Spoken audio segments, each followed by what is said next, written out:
राजकीय भाषण करणं हे पुरं दिवस मला जमलेलं नाही, कारण का माझ्यासाठी फार हा भावनिक दिवस आहे. आणि आता निलेशजी बोलले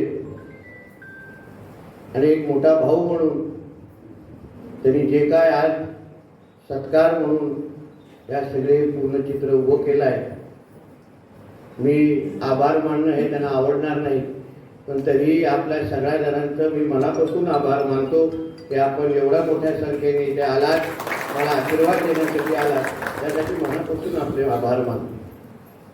आज माझ्याबरोबर सन्माननीय निलेश साहेबांचा नागरी सत्कारही आपण सगळेजण करण्यासाठी इथे उपस्थित आहोत.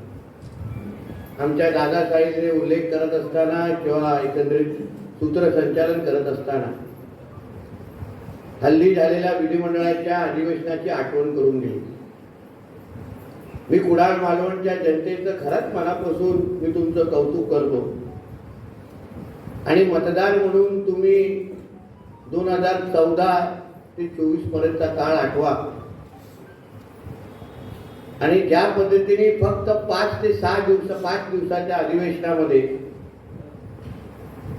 एक प्रभावी लोकप्रतिनिधी काय करू शकतो, कसा बोलू शकतो आणि आपल्या स्वतःच्या भाषणामुळे त्यांना मुख्यमंत्र्यांना पण वरती उठून त्यांना उत्तर द्यायला लागतं, हे चित्र निर्माण करणारे आमचे निलेश साहेब यांना जेव्हा मी सभागृहामध्ये बघितलं तेव्हा मला निश्चित पद्धतीने अभिमान वाटला आणि फार समाधान वाटलं. जे क्षण जेव्हा ते सभागृहामध्ये उपस्थित होते, तिथे बसलेले मी लांबून पाहत होतो, कारण का आम्ही मंत्री म्हणून आम्ही एका बाजूला बसतो, आमदार म्हणून ते बरोबर त्या नजर जाईल अशा त्या पद्धतीने तिथे बसतात. आणि काही क्षण मी त्याला पाहतच होतो, कारण का हे ते एकंदरीत तो क्षण पाहण्यासाठी आम्ही सगळेजण त्यानंतर आतुर झालो होतो. 10 वर्ष त्यांनी कशी काढली हे आम्हाला सगळ्या जणांना माहिती आहे, कुटुंब म्हणून ते चांगलं माहिती आहे. पण आज ते ज्या जोमाने कामाला लागलेले आहेत आणि त्यांच्याबरोबर आमचे सामंत साहेब आहेत, आग्रेजी आहेत आणि पूर्ण शिवसेना पक्ष आहे, भारतीय जनता पक्ष, राष्ट्रवादी, ज्या पद्धतीने त्यांनी सुरुवात केलेली आहे, श्रीगणेशच एवढा जोरात झाला आहे म्हणजे 5 वर्ष कुडाळ मालवणचा एकही प्रश्न उर्वरित राहणार नाही एवढं विश्वासाने मी तुम्हाला सांगू शकतो. म्हणजे त्यांच्या जे काही 2-3 भाषणं सभागृहामध्ये झाली, आता त्यांच्या तोंडावर आमदारांनी आणि अन्य मंत्र्यांनी कौतुक केलं नाही, पण माझ्याकडे असंख्य लोक आमदार येऊन बोलले की निलेशजी एवढं प्रभावी बोलतात, म्हणजे पहिल्याच अधिवेशनामध्ये एवढी छाप पडत असतील तर पुढची 5 वर्ष काय करतील. तर मी बोललो की मला माहिती आहे काय करतील. 5 वर्षामध्ये मी ऐकलंय की आमचे उपमुख्यमंत्री एकनाथ शिंदे साहेबांनी आताच्या मंत्र्यांकडून फक्त 2.5 वर्षाचं ॲफिडेव्हिट करून घेतलेलं आहे. 2029 पर्यंत सामंत साहेब 2.5 वर्षानंतर अजून एक नागरिक सत्कारची तयारी तुम्ही करा, कारण आता आपण सगळ्या जणांनी मागे बघायचं नाही. निलेशजी बोलले ते योग्यच बोलले. 10 वर्षापासून जो काय आपण जिल्ह्यातून ज्या उंचीवर सन्मान्य राणे साहेबांनी 2014 पर्यंत या जिल्ह्याला घेऊन ठेवलेलं, दरडोई उत्पन्नामध्ये आपण एका थरावर होतो, साक्षरतेमध्ये फार पुढे होतो. नंतर 2 पालकमंत्री झाले, पण आमच्या रवी चव्हाण साहेबांनी 2.5 वर्षाच्या त्यांच्या कारकिर्दीमध्ये सन्मान्य राणे साहेबांना अपेक्षित असं काम त्यांनी त्या महायुतीच्या सरकारच्या माध्यमातून निश्चित पद्धतीने केलं, याचा आवर्जून मी तुम्हाला इथे उल्लेख करतो. केसरकर साहेब आज आपल्या साथीला आहेत, त्यांचाही फार मोठा अनुभव आपल्या बरोबर आहे. मी त्या दिवशी आपल्या नागपूरमध्ये असंख्य लोक मला भेटायला येत होते, तर काही पत्रकार मित्र पण आले होते. आम्ही बसून गप्पा मारत होतो आणि मी त्यांना सांगत होतो यावेळीची डीपीडीसीचं चित्र कसं असेल फक्त विचार करा. म्हणजे राणे साहेब स्वतः तिथे, मी तिथे, निलेश साहेब तिथे, केसरकर साहेब तिथे, अधिकाऱ्यांचं विचारांचं काय होणार.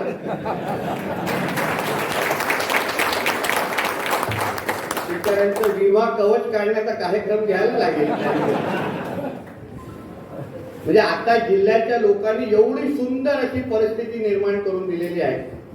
म्हणजे या 2024 हा जो वर्ष आहे, 2014 ते 24, 14ला बघितलेलं आपण चित्र आणि 24, आणि ह्या 24 या वर्षामध्ये या सिंधुदुर्गच्या जनतेने जो आशीर्वाद आपल्या सगळ्या जणांना, आम्हाला सगळ्यांना दिलेला आहे, आम्ही आपल्या सगळ्या जणांना या सिंधुदुर्गाच्या जनतेला विश्वास देतो.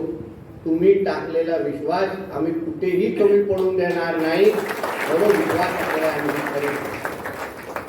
मला खरं म्हटलं तर आज पुरा दिवस मी खारेपाटण से सुरू केलं, दोडामार्गपर्यंत आलो, आता परत इथे कुडाळला आहे आणि याच्यानंतर समारोप कणकवलीला आहे. तिथेही फार नागरी सत्कारासाठी तिथे उभे आहे.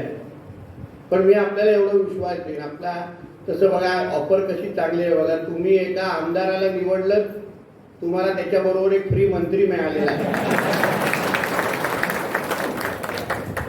आता मी उद्या या जिल्ह्याची जबाबदारी किंवा महाराष्ट्रात 2 खात्याची जी माझ्याकडे जबाबदारी आहे, त्या खात्याच्या संदर्भात या 2 तालुक्यामध्ये फायनल सुप्रीम कोर्ट निलेश साहेब आहेत. आपलं तर तिथे काही चालणार नाही. निलेश साहेब जे ऑर्डर देतील ते सगळं मान्य. आणि म्हणून मी आपल्या सगळ्या जणांना विश्वास देतो. माझ्या मंत्रीपद असेल, निलेश साहेब असतील, सन्मान्य राणे साहेब आहेत, आम्ही सगळेजण एकत्र मिळून या कुडाळ मालवणची सेवा, तुम्ही जो विश्वास आमच्यावर टाकला तो निश्चित पद्धतीने आम्ही कधी विसरू शकणार नाही.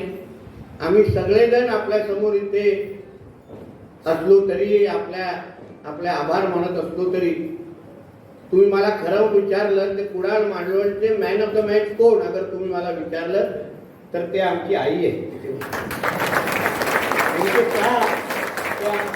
आम्ही रणजित दोघं तिघं सांगू शकतो की आईने योग्य वेळी कशी चावी फिरवली आणि निलेश साहेबांनी त्याच्यावर कसं राहिलं आणि त्याच्यामुळे अतिशय सुंदर असा निकाल लागला.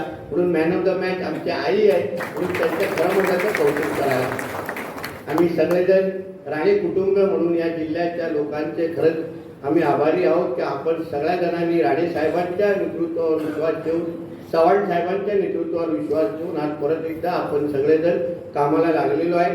आपण सगळेजण परत एकदा या जिल्ह्याला त्याच ताकदीने विकासाच्या मार्गावर घेऊन जाऊ, एवढा विश्वास आपल्याला ह्या निमित्ताने देतो. इथेच थांबतो. जय हिंद, जय महाराष्ट्र.